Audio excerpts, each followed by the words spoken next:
നമ്മുടെ ഇത്തവണത്തെ 10th prelims കഴിഞ്ഞപ്പോൾ നമ്മൾ സാധാരണ ഇതിൽ നിന്നും വിപരീതമായിട്ട് നമ്മൾ ഏറ്റവും കൂടുതൽ സെർച്ച് ചെയ്തത് കട്ട് ഓഫ് എത്രയാകും അങ്ങനെയുള്ള കാര്യങ്ങളാണ്. പക്ഷേ നമ്മൾ സാധാരണ ക്വസ്റ്റ്യൻ ഏതൊക്കെയാണ് ഡിലീഷൻ വരുന്ന അങ്ങനെയൊക്കെ ആയിരിക്കും. പക്ഷേ ഇത്തവണ നമ്മൾ കൂടുതലും കട്ട് ഓഫ് തന്നെയാണ് നമ്മളെല്ലാവരും തിരക്കിയിരിക്കുന്നത്. അപ്പോൾ ഞാൻ ഏകദേശം പറയുകയാണെങ്കിൽ ഒരു 60-70 അതിന് മുകളിലേക്ക് എന്തായാലും 70-ന് മുകളിലേക്ക് ഒരിക്കലും കട്ട് ഓഫ് വരാനായിട്ട് സാധ്യതയില്ല. നമ്മുടെ ചാനലിൽ തന്നെ നേരത്തെ ഒരു എക്സ്പെക്റ്റഡ് കട്ട് ഓഫ് ചെയ്തിട്ടുണ്ട്. അത് തന്നെയാണ് അത് കഴിഞ്ഞ് വന്ന തൊഴിൽ വാർത്തയിലും അതേ കട്ട് ഓഫ് തന്നെയാണ്. കാര്യം ഒരു 70-ന് മുകളിൽ ഒരിക്കലും പോകത്തില്ല.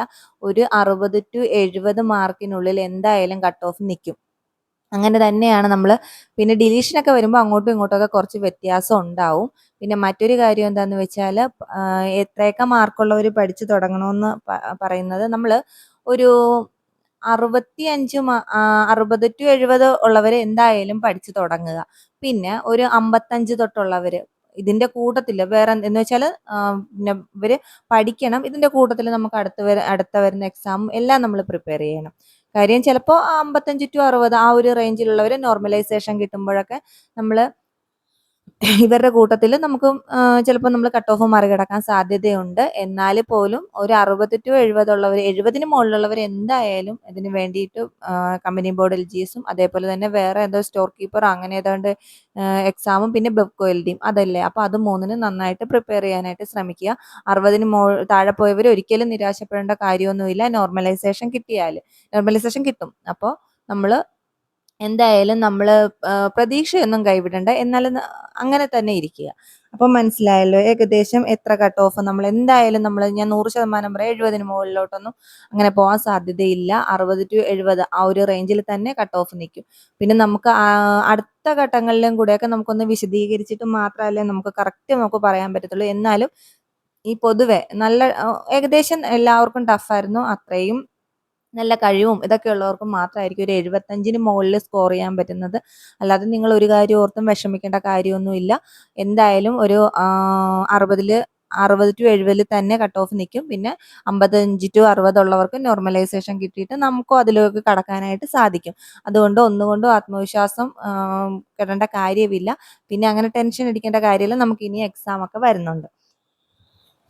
അപ്പോൾ ഏകദേശം നമുക്ക് കാര്യങ്ങളൊക്കെ ഇപ്പം മനസ്സിലായല്ലോ. പിന്നെ മറ്റൊരു കാര്യം എന്ന് വെച്ചാൽ നമുക്ക് അടുത്ത ഫേസൊക്കെ കൂടെ പറയുമ്പോൾ മാത്രമേ നമുക്ക് ഏകദേശം കട്ട് ഓഫ് ഒക്കെ നമുക്ക് കറക്റ്റ് പറയാൻ പറ്റത്തുള്ളൂ. എന്നാലും ഈ ഒരു ഇതിൽ തന്നെ നമുക്കിപ്പോൾ ഉറച്ച് വിശ്വസിക്കാം. തൊഴിൽ വാർത്ത, തൊഴിൽ വീതി എല്ലാത്തിലും ആ ഒരു ഏകദേശം കട്ട് ഓഫ് തന്നെയായിരിക്കും പറയുന്നത്.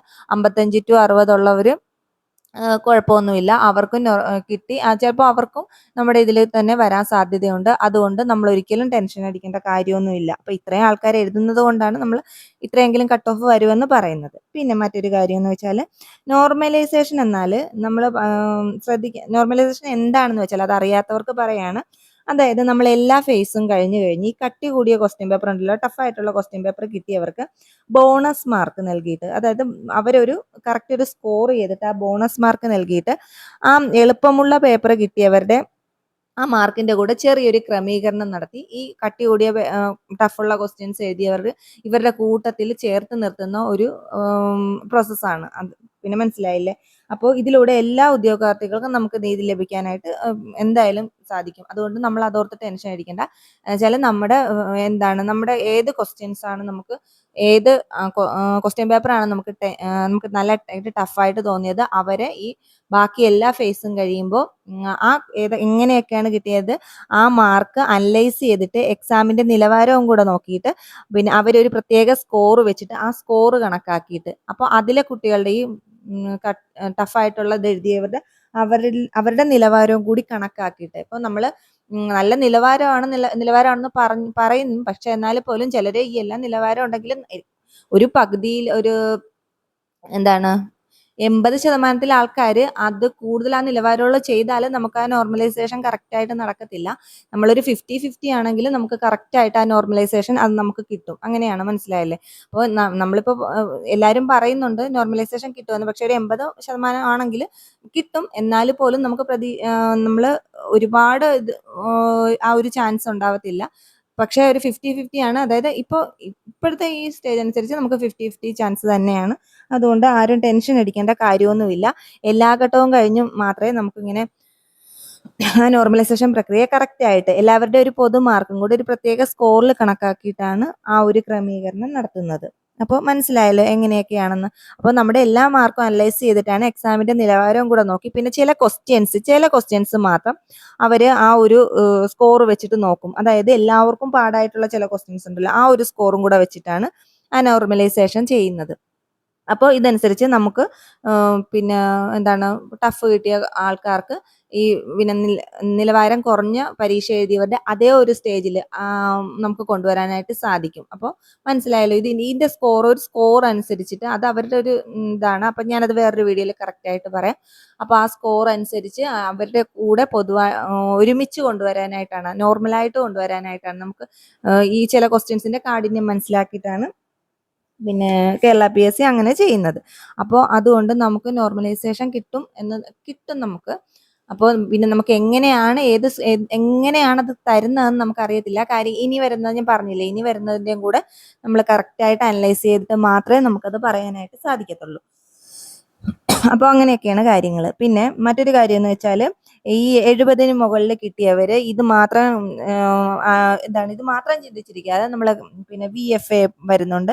ഈ വർഷം വരുന്ന മറ്റ് എക്സാമുകൾ നമ്മുടെ വേരിയസ് LGS വരുന്നുണ്ട്, VFA വരുന്നുണ്ട്, അതേപോലെ തന്നെ LDC വരുന്നുണ്ട്, LPUP വരുന്നുണ്ട്. അങ്ങനെ ഒരുപാടെണ്ണം വരുന്നുണ്ട്. ഒരുപാട് പരീക്ഷകൾ വരുന്നുണ്ട്. അപ്പോൾ നമ്മളിത് മാത്രം നോക്കിയിരിക്കാതെ ഇപ്പോൾ ഇത് കിട്ടാത്തവരാണെങ്കിൽ കൂടെ നമ്മൾ ഒരു കാരണവശാലും വിഷമിക്കേണ്ട കാര്യമൊന്നുമില്ല. നമ്മൾ എന്തായാലും ഏകദേശം കുറേയൊക്കെ പഠിച്ചു കഴിഞ്ഞവരാണ്. ഇനി ഈ വർഷം തന്നെ നമുക്ക് പിന്നെ ഒരു നന്നായിട്ട് ഒന്നുകൂടെ നമ്മളീ പഠിത്തം പിന്നെ മുടക്കാതെ നമ്മൾ ഒന്നുകൂടെ ഒക്കെ പഠിച്ചു കഴിഞ്ഞാൽ നമുക്ക് ഉറപ്പായിട്ടും അടുത്ത വർഷം ഒരു ലിസ്റ്റിൽ കയറി ആദ്യത്തെ റാങ്കിലാണെങ്കിൽ അടുത്ത വർഷം തന്നെ നമുക്ക് ജോലിയിൽ കയറാനായിട്ട് പറ്റും. അതുകൊണ്ട് അങ്ങനെ ആരും ഒരു വിഷമിക്കുന്ന കാര്യമില്ല. ഞാൻ ഇത്രയും പഠിച്ചല്ലോ എന്നിട്ട് എനിക്ക് എന്താ ഒന്നും കിട്ടാതിരുന്നത്, അങ്ങനെയൊന്നും ആരും വിഷമിക്കേണ്ട കാര്യമൊന്നുമില്ല. എല്ലാവരും അങ്ങനെയൊക്കെ തന്നെയാണ്. അതുകൊണ്ട് നന്നായിട്ട് പഠിത്തം നിർത്താതിരിക്കുക. നിർത്തിക്കഴിഞ്ഞാൽ നമ്മൾ ഇത്രയും പഠിച്ചതൊക്കെ വെറുതെ ആകും. ഇപ്പം നമ്മുടെ കൂടെയുള്ളവരൊക്കെ കയറിപ്പോവുകയും ചെയ്യും, നമ്മൾ ഒന്നും ഇല്ലാതായിരിക്കുകയും ചെയ്യും. അതുകൊണ്ട് നമ്മൾ ഒരിക്കലും ഇപ്പോൾ എല്ലാവർക്കും ആ ഒരു ഇത് കഴിഞ്ഞ് നമ്മളെല്ലാവരും ഒരു ടെൻഷൻ അടിച്ചിരിക്കുന്ന സമയമാണ്. എന്നാൽ പോലും ഒരിക്കലും ടെൻഷൻ അടിക്കേണ്ട കാര്യമൊന്നുമില്ല. നന്നായിട്ട് പ്രിപ്പയർ ചെയ്യുക. നന്നായിട്ട് ഇനിയും ഇതേപോലെ തന്നെ പഠിച്ചാലും നമുക്ക് ഉറപ്പായിട്ടും 2027 തന്നെ നമുക്ക് ജോലിക്ക് കയറാനായിട്ട് സാധിക്കട്ടെ. എല്ലാവർക്കും വിജയാശംസകൾ. പിന്നെ മറ്റൊരു കാര്യം എന്താണെന്ന് വെച്ചാൽ നമ്മൾ കുറച്ചുകൂടെയൊക്കെ നമ്മൾ കറണ്ട് അഫെയർസൊക്കെ നന്നായിട്ട് നോക്കി അങ്ങനെയൊക്കെ തന്നെ അപ്ഡേറ്റ് ചെയ്ത് പോകാനായിട്ട് ശ്രമിക്കുക. അപ്പോൾ ചാനൽ ഇഷ്ടപ്പെട്ടെങ്കിൽ ഒന്ന് സബ്സ്ക്രൈബ് ചെയ്യുക, ബെൽ ബട്ടൺ ക്ലിക്ക് ചെയ്യുക, കൂട്ടുകാർക്ക് ഷെയർ ചെയ്ത് കൊടുക്കുക. അപ്പോൾ ഇന്നത്തെ വീഡിയോ ഇത്രയേ ഉള്ളൂ. അപ്പോൾ എല്ലാവർക്കും താങ്ക് യു.